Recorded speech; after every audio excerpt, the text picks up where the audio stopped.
Welcome to the Sexual Abuse and Child Molestation Prevention Training.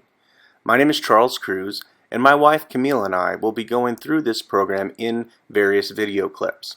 We hope that you find our information important and also timely to help you better work with children. We come from the angle that we want to help prevent frivolous accusations while still balancing out the dire need to help protect children in our communities. We want you to recognize abuse and not necessarily diagnose it unless you're trained to do so.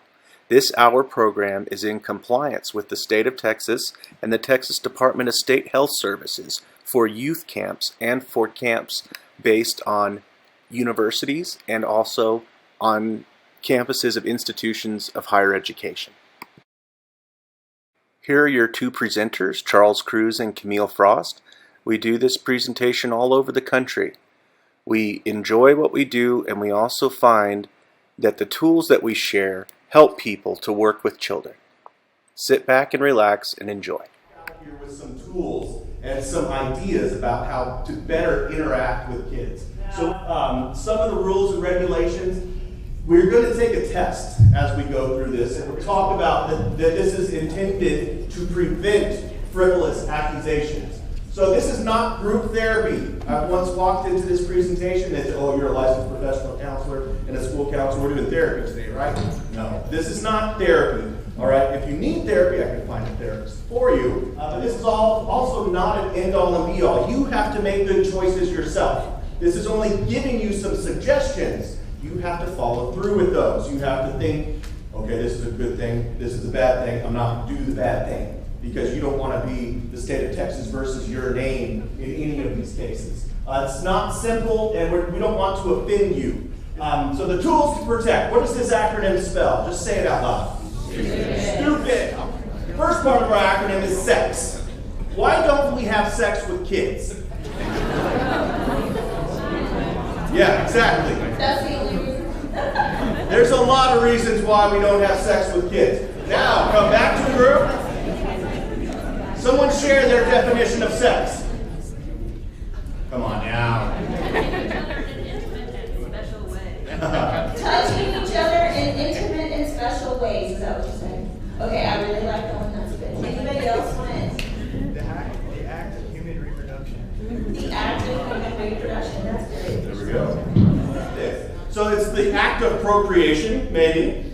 But what do you think fits in that spectrum of sex? Lots of stuff. Someone said everything. What was that? Who said everything? Looking at someone sometimes. You know, just looking them up and down. Does that ever creep you out when someone's looking at you? You know exactly where they're looking? You're like, why do you have a tattoo between those two things if you don't want me to look? You know? It's that type of sexual stuff. But what that brings up is you have to dress very appropriately when working with kids. Okay, you don't want to be in a very tight wind pants. And guys, you're not wearing Speedos to swimming or just hanging out. All right? What were the other ones? The Euro shorts? Oh, yeah. Yeah, that was a big trend for a while. These dudes walking around with these little, so nasty. But with sex, we don't want you to have sex with your campers. So, look at your partner and say, I will not have sex with my campers this summer. And now I want you all to turn it around and say, I will not have sex with your campers this summer. Okay. The amazing part about that is that how absurd that sounds. However, like Camille was saying, it happens too much. Sad thing. But what it comes up with is someone being stupid. So when we look at touch, can you go this whole summer without touching a kid? You could try. We hope you don't. Yeah, I mean, because touch is important. It really is important. It's something that we have research on that if a kid has everything they need, like food, shelter, safety, if they're not touched, they die within 3 months. And so touch is important for us. It's terrible that we have that type of statistic. But we want you to learn to touch appropriately. So think about, before we get to these other slides, think about the activities that you're going to have at camp. Some of the camps that you will work in will have different types of touch depending on the activity in the camp. And what type of touch is required of them? One example that I failed to mention about touch in this presentation was that you only want to touch for the activities that you are supposed to be teaching. Let's say you are supposed to be teaching archery, you do not teach them wrestling moves. Or you're supposed to teach football, you don't want to teach them rugby moves. So no matter what the activity is, make sure that you know how to teach this activity appropriately and what is involved. The next part we have is touching an unsuspecting camper. But what about a camper touching you unsuspectingly? What do you do when you get startled? Run. Run like crazy. I'm gone. We see scary things. We hear something. We flinch. This example was after the kids were at the rec center walking back for another camp. And this was another time that I got to laugh really hard. But anytime you see 4th grade, 5th grade boys in a little huddle, something horrible is going to happen, or something absolutely hysterical is going to happen. All right, so these kids, they're in this little huddle, and there's this little counselor over there who's been sunburned so badly that his shirt, he can't wear it, and it really is bad. And so he's all walking all gingerly like this, and these kids push one of the little boys out of the group. And he stumbles out of the group, and he looks over there, and he runs back into his group, and then they shove him back. I'm like, yeah, this is going to be good. And so here's this counselor, he takes his shirt off, all right? He has his towel around his waist, and he's walking really slowly like this. And they finally push the kid out enough, and he goes over, and he looks around, and they're going, get him, get him, get him. And he goes up, and from elbow to fingertip, he slaps this guy. Just boom! I mean, the loudest slap you can hear. There was some people playing rugby at the time on the field that's there. They stopped playing because it was just, the biggest slap. And the guy, he turns around. This is the reaction when a kid touches you. He turns around, he drops the F-bomb on the kid. He goes, F you! And then he flips his flip-flop. And then the same motion that the kid's bent over, because he just hit him with the flip-flop, he does the perfect towel pop. Just the arc right through the little pieces of water flying. Boom! Right in the face. Clocks him in the face. Draws blood. You could not replicate a better towel pop or one motion sequence takedown ever. So what would you do in that situation? Hopefully everything opposite of what he did. Yes. But the reason he did that is that it hurt. It scared him. And we have a fight or flight response. Where does the blood go in our body when we have a fight or flight response? Big muscles. It goes to our chest, to our arms, and to our legs. Why? Because we're going to fight or we're going to run. The fight or flight response, also known as the acute stress response, refers to a physiological reaction that occurs in the presence of something that is terrifying, either mentally or physically. The fight or flight response was first described in the 1920s by American physiologist Walter Cannon. Cannon realized that a chain of rapidly occurring reactions inside the body help mobilize the body's resources to deal with threatening circumstances. In response to acute stress, the body's sympathetic nervous system is activated due to the sudden release of hormones. The sympathetic nervous system stimulates the adrenal glands. Try to get away from the situation. So what that means is technically you're only working on half a brain because all the blood is out of your brain. And so we want your automatic reaction to be appropriate and not to kick a flip-flop at them, drop an F-bomb on them, slap them, hit them, like they startle you, you don't want to punch them, and it's important to know that because some of these kids, what's the youngest age kid you're going to have this summer? Who has like 4-year-olds? So 5-year-olds, and you all will probably all the way go up to 18, 19. You're going to have a range of people. But those little kids, guess what they've been practicing all year long? Karate. And they're short, like this. So you can see what height their punch is going to be. And for guys, that's not a good punch. Actually, not for anyone. And so if that happens to you, walk away. Turn the other cheek and don't kick them. Try not to. Please that way. So unsuspecting touch, you always want to make sure you're touching for a purposive touching, that there's a reason why you're being touched. Be very aware of the type of touch that you use. Just like I mentioned before, you need to make sure that you're touching for the purpose that the activity was designed for. However, be very aware of your unconscious touching. Do you tap kids? Do you touch them on the back? Do you reach out and pat them on the leg? Be very purposeful, because you may not know that you're touching a kid, but a kid for darn sure knows that they are being touched. Not just to touch. Yes, because my dad has a horrible, horrible problem of, where are we? We're petting. Well, he's an unsuspecting petter. It sounds dirty, but it's harmless. What does petting look like? Pet, kind of like that. My dad does this. It's really uncomfortable as a son-in-law too. He was a, retired 3A, Texas 3A high school football coach.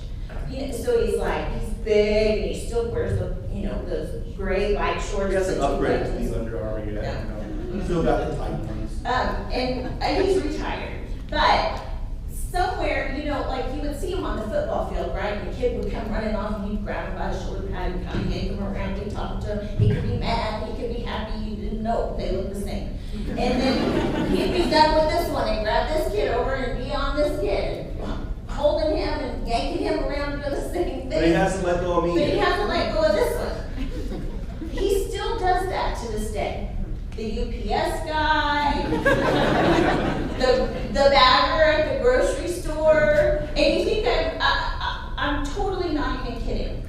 He goes to New York for the very first time. My brother has moved there. My dad hates the airplane. Has been on the airplane only one time to fly to New Mexico for something. Okay, so he goes all the way to New York, and I called my brother, and I said, "How's it going?" And he said, "Oh, sissy, he did it." And I knew what he meant right away, and that was that they had taken the subway, and my dad introduced himself and touched everybody in the subway car. That's in New York City, y'all. And he wanted to meet them, and he's one of these, where you put your hand on your shoulder and you shake, "How you doing today? I'm from Texas." And good thing there was nobody on that car that punched him in the face. They thought he was the crazy one, so everyone avoided him. But he doesn't even think about it. It's not inappropriate. He's not touching anybody inappropriately.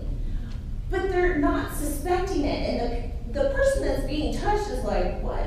Why are you touching me?" So when you touch somebody, let it be purposeful and why you're touching them, and not one of those things that it's just something you do. Okay, don't be the toucher. Okay. Do you all know those touchy-feely people? Do you have friends that do that? How do they touch you? What do they do? They're always tapping on you. Hey, hey, hey, hey, hey, hey, hey. My students used to do that. They'd pull on your arm. Mister, and I'm like, "Oh God, please don't touch me." Or they'll come up and hug you, and just hold on. And you can't peel them off with anything. I mean, you're pushing your foot, trying to, I don't know how their bodies bend backwards like that, but you can totally push on their chin, and they'll be in a 90-degree angle backwards, but still holding you. So when it comes to petting and touch, you want to be purposeful when it comes to those. Okay, what about being naked with your campers this summer? When will you be naked? Never. You're not the guy that you see at the gym. Drops all his stuff down. Hey, good workout today.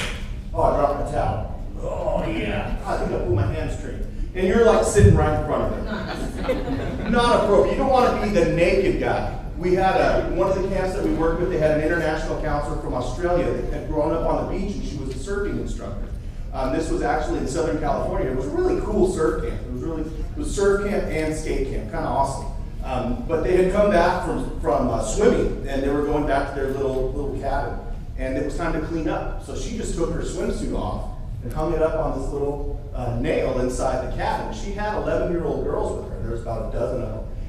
And these little girls walk in and they see her totally naked. Sweeping. Yeah, sweeping, because they have to clean up. She says, "All right, y'all get the," she had started saying y'all, get the dustpans, we gotta pick up all the trash outside, and she's just walking around with no clothes on. And these little girls were looking at each other. What did we do? What do you think they did?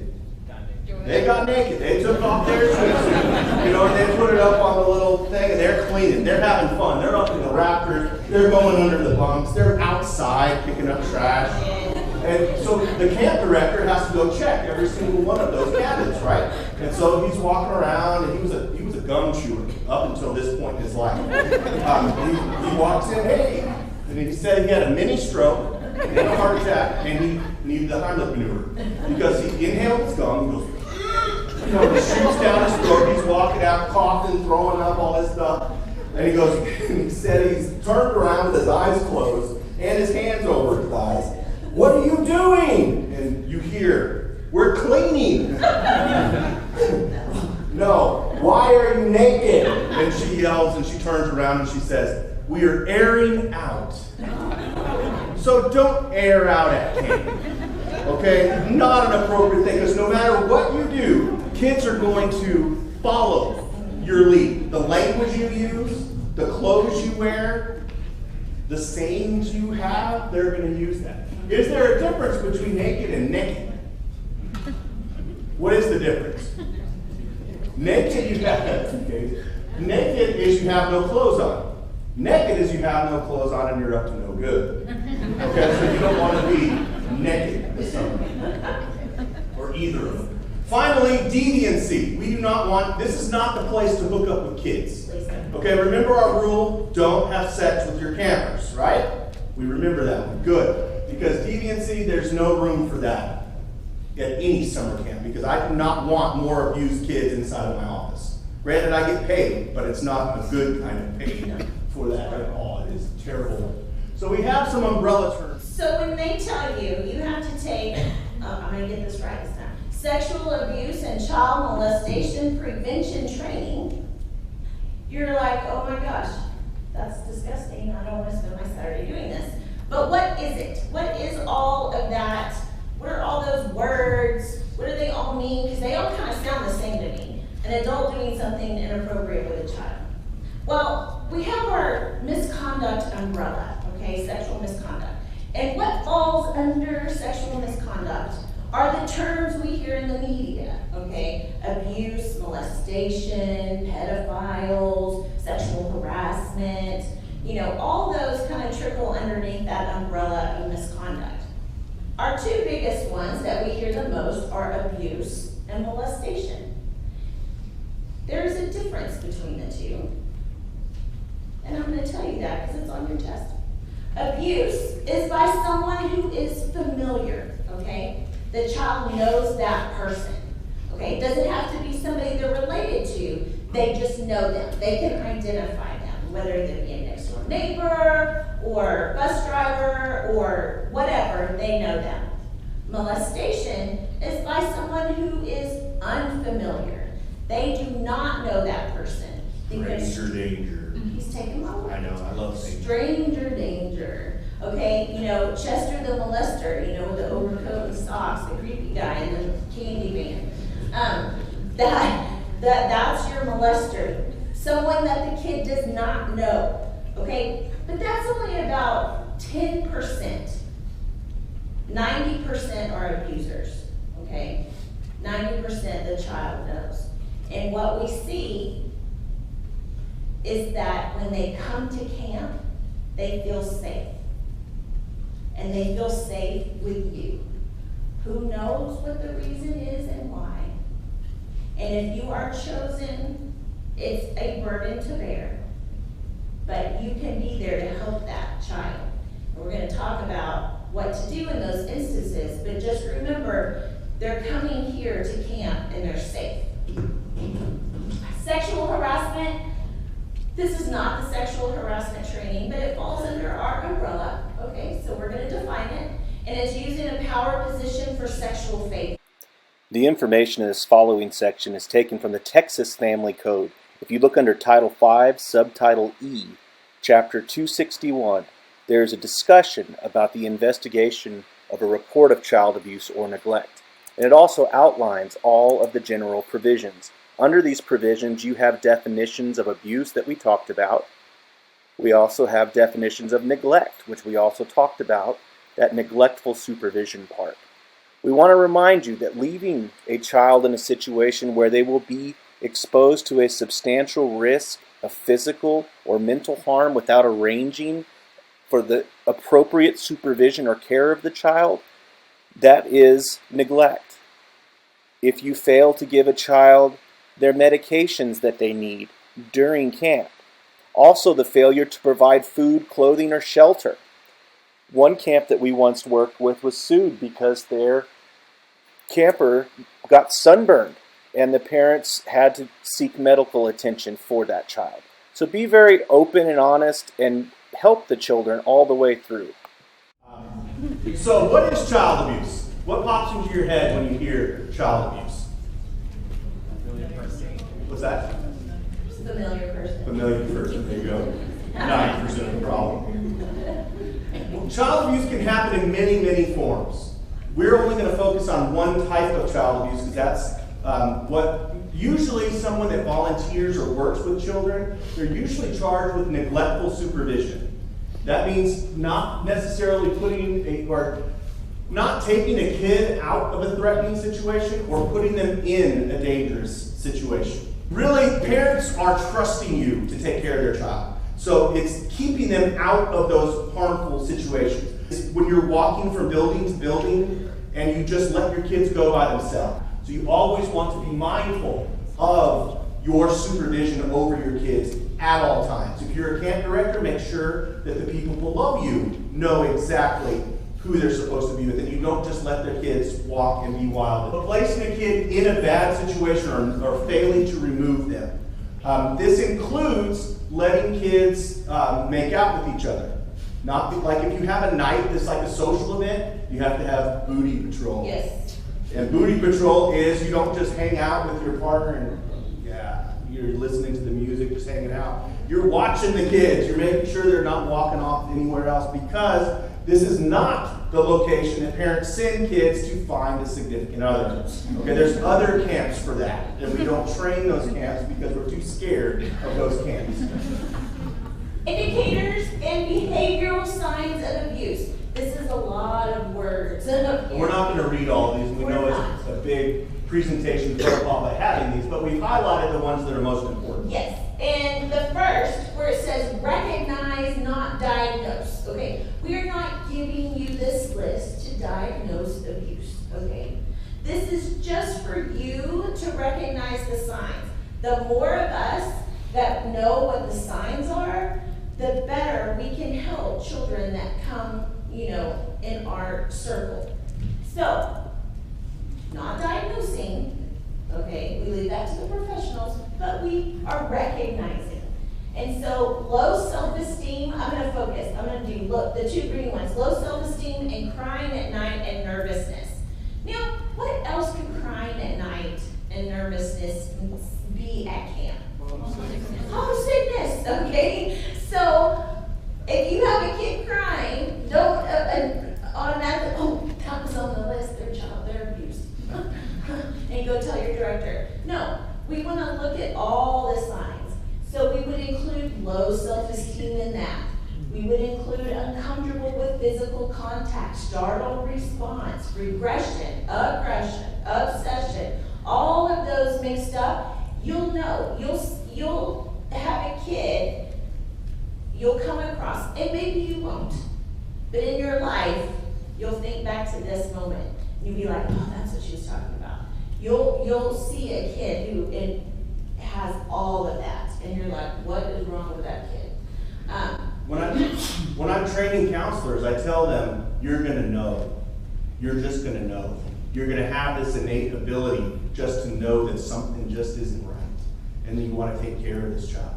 And you're just going to have that feeling, and that feeling is something you should not ignore because it can totally be nothing. But if you make a report based on good intentions, that's defensible in court. If you don't like the parents and you make a report, that's not defensible in court. Okay? It is only if the kid comes to you and tells you that. So after you recognize abuse, you have to report it. Do you all know who your director is? If you don't know, find out very quickly, because that's the person that you're going to report abuse to. That's the way Texas Tech functions. We have OPs for OPs. We actually have the committee for OPs on OPs. I don't know if you knew operating policies are that important here, but we actually have one for this. So you go to your camp director goes to Paul Ruiz, who is in charge of all of these trainings. And so he is the one that it puts reports together for the institution. The director helps file it, but you are the one that needs to report it. So we're going to talk about that right now. You go to your supervisor or director. You don't just tell every single person along the way to everyone else in camp. You don't say, yeah, that kid's been abused, I'm going to go tell on him. You know, oh yeah, you'll never guess what happened to this kid. Here, let me tell you. Or you don't text it to someone else. Hey, see that kid over there? He's abused. You know, keep that confidential. You do not share that with anyone else. But also don't examine the abuse any further. If they say my parent whips me when I get in trouble at school, don't say, where did they whip you? Oh, right here on my butt. Well, let me see the bruises. Don't do that. There's people trained to do that. And so don't examine that physical abuse any further. And if you have specific policies at your camp, ask your director about the policies at your camp for reporting, because many directors want to do it differently. Some of them will say, you report it yourself. You know, you don't even have to tell me, just go through it. And most of the camps at Tech will want you to report. So no matter what camp you're working in, make sure you find out what those policies are specifically. We get to talk about pedophiles now. We don't think that any of you all are pedophiles. Okay? That's a good thing. We were trying to protect you from frivolous accusations, but we want to talk about how pedophiles act. When I was working on my PhD, I had to have this class that was an advanced group counseling class, and we had to find a population of people to counsel over the whole semester. And I'm a procrastinator of the finest degree. That's why I married her, because she's a slave driver. It's perfect. And she keeps me straight and orderly. And so she said, you got to get one. You just have to find any group. And I didn't know. And so I went to my professor and I said, I don't have a group yet. Sorry. Do I fail? He said, no, let me find a group for you. What populations are you comfortable working with? And I told him children, adolescents, angry boys, abused kids. And he says, all right, I'm going to put you outside your comfort zone. You're going to counsel convicted pedophiles that are out on parole. After all the bad words came out of my mouth, first of all, I looked at him and I said, I'm not doing this. He said, no, you are.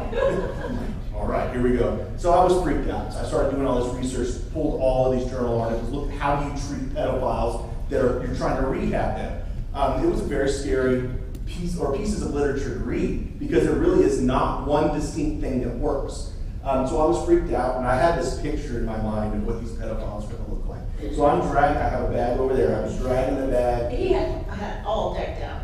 Bags. I had a pocket knife. I was ready. I was totally ready.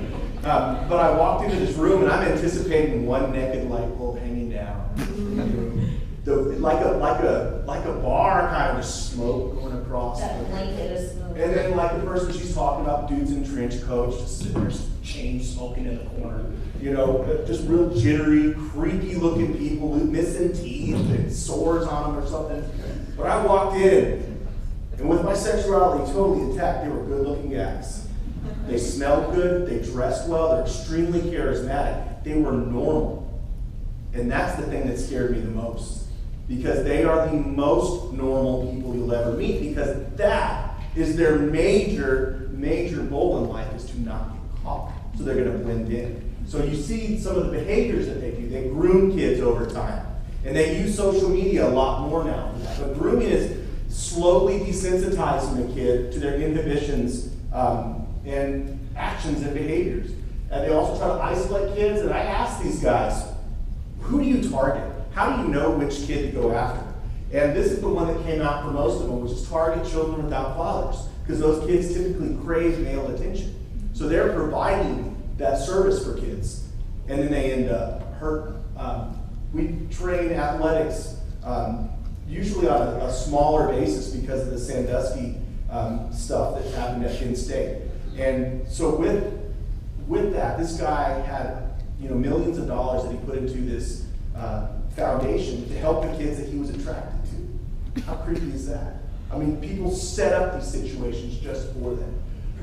It's not always males, too. You know, not all sex offenders or pedophiles are male. And unfortunately, when we work in public education, we see it too often. We now though, I don't know if you're noticing this also, but female teachers are being arrested more often.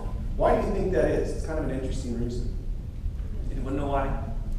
Because there's more female police officers now. And they're looking through the BS from these ladies saying, oh no, it was just a one-time thing. Oh yeah, we'll let you go. You know, but they're saying, well, crap, and then they arrest them, which is good, because there's nothing worse than trying to retrain a 13-year-old boy's brain from having sex with his English teacher. You know, you're like, how do I fix that? Because my English teacher was hot in high school. You know, that would have been awesome, and I'm not going to tell anyone about it. You know, and so it's a really kind of a sad thing of the way that they put out. Also, pedophilia has been in the Diagnostic and Statistical Manual since 1968, so it is a mental disorder. And out of my experience with pedophiles and sex offenders, I cannot figure out a way to actually stop them from having the feelings. I can stop them from practicing the behaviors, but I can't do it to stop their feelings of sexual attraction to prepubescent kids. Along with